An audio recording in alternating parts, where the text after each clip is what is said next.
பள்ளிக்கு ஒரு நிமிடம். நன்றி. பகவத்கீதை மற்றும் வேறு சில விஷயங்களை கேட்டு செல்வோம். சுப்ரபாதம். पृथिव्यां रत्नानि जलमन्नं शिवानि मुखे पाशं संदेशु रत्न संज्ञास्ति. பொருள்: இந்த உலகில் 3 ரத்தினங்கள்: தண்ணீர், உணவு, நல்ல உணவு. நன்றி. இன்னார் இன்றைய காமக்கடவுடன் வீட்டினை நான் ஒரு நல்லாமே பொருள். நானும் நல்ல வீரமும் ஆகிய வெப்பங்களை காமமாகிய வலிமை தேடம் என்னிடம் என்று பிரித்து அழைத்துக் கொள்ள வேண்டும். நன்றி. இன்னார்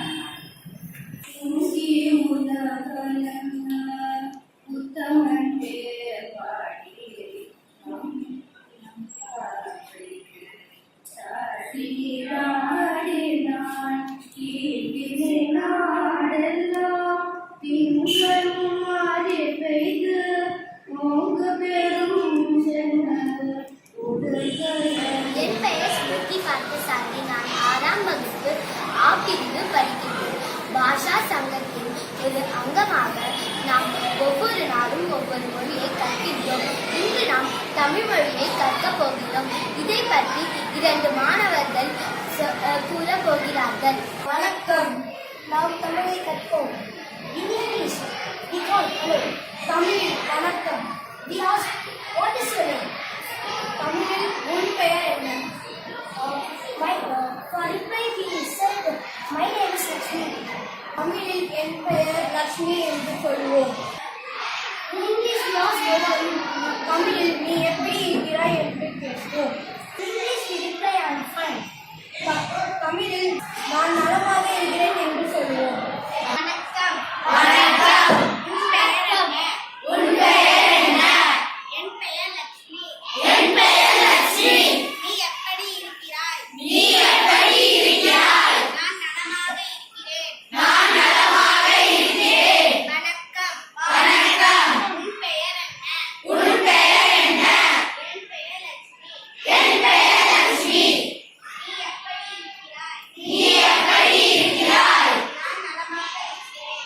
நான் நலமாக இருக்கிறேன். இலக்கியங்கள் இருக்கு. அது ரொம்ப முக்கியமான இலக்கியமா அனைவராலும் போற்றப்படக்கூடிய ஒரு போற்றி புகழ்ந்து சொல்லக்கூடிய ஒரு இலக்கியமாக நீதிமன்றங்களால் சொல்லக்கூடியது. தமிழ் நீதிமன்றக்கூடிய வந்து திருக்குறள்.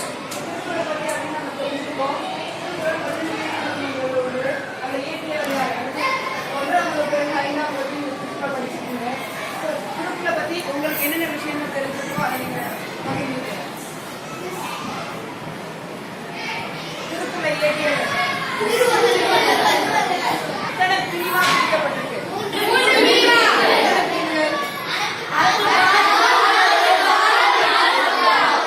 திருக்குறளை உங்களுக்கு தெரிஞ்ச உங்களுக்கு பிடித்த ஒரு திருக்குறள் உங்களுக்கு பதினீங்களா?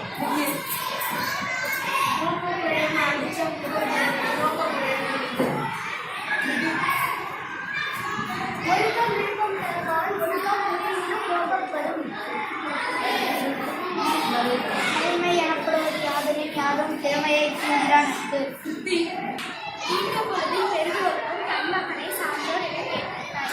கர்த்தா கசராத கற்பவை கற்றத்தில் இருக்க அதற்கு தவர்.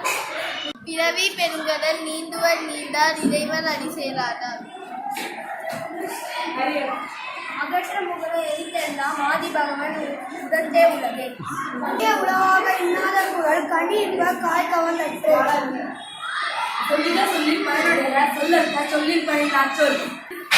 தமிழ் மொழி வந்து பல நூற்றாண்டுகளை கடந்து ஆயிரக்கணக்கான கடந்து வந்திருக்கு. தமிழ் மொழி பல வளர்ச்சிகளை கடந்து வந்திருக்கு. நிறைய தமிழ் ஆளுநர்கள் தமிழ் மொழிக்கு நிறைய தொழில்கள் செஞ்சிருக்காங்க. அவங்க தொழில் செஞ்ச சில நபர்களை பற்றி ஆரம்பிச்சுக்கலாம். அதில் முக்கியமான ஒரு நபர் மூவே சாமியாளர். கேள்விப்பட்டிருக்கீங்களா? அவர்கள் என்ன பண்ணிருக்காரு?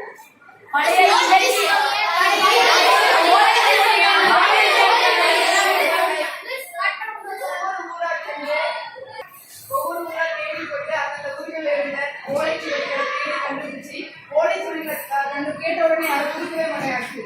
ஏன்னா அது ஆடிப்பெருக்கெல்லாம் போகும்போது அந்த ஓலைச்சுவடிகளை ஆற்றுல விட்டா புண்ணியம் சொல்லுவாங்க. ஸோ அதனால அந்த ஆற்றுல விட்டா புண்ணியம் கிடைக்கும், உங்ககிட்ட கொடுத்தா நமக்கு எந்த ஒரு யூஸ்மே எந்த ஒரு பயனுமே கிடையாது, உங்ககிட்ட கொடுக்க மாட்டேன்னு சொல்லிட்டு அவ்வளோலாம் பண்ணியிருக்காங்க. ஸோ அதையெல்லாம் தாண்டி அவர் தமிழ் தாத்தா வயசான காலத்தில் 86 வயசுக்குலாம் மேலே ஒவ்வொரு மாவட்டமாக போயிட்டு ஒவ்வொருத்தையே தேடி அடைஞ்சி அவர் ஓலைச்சுவடிகளை இருந்த அந்த இலக்கியங்களை ஃபுல்லாக வந்து பதிவு வச்சிருக்காரு. அவர் தமிழ் தாத்தா ரொம்ப வயசாக மட்டும் இல்லைன்னா நமக்கு இப்போ இலக்கியங்கள் நமக்கு கை கிடைச்சிருக்குமான்றது ஒரு பெரிய ஒரு கேள்வி வரும்.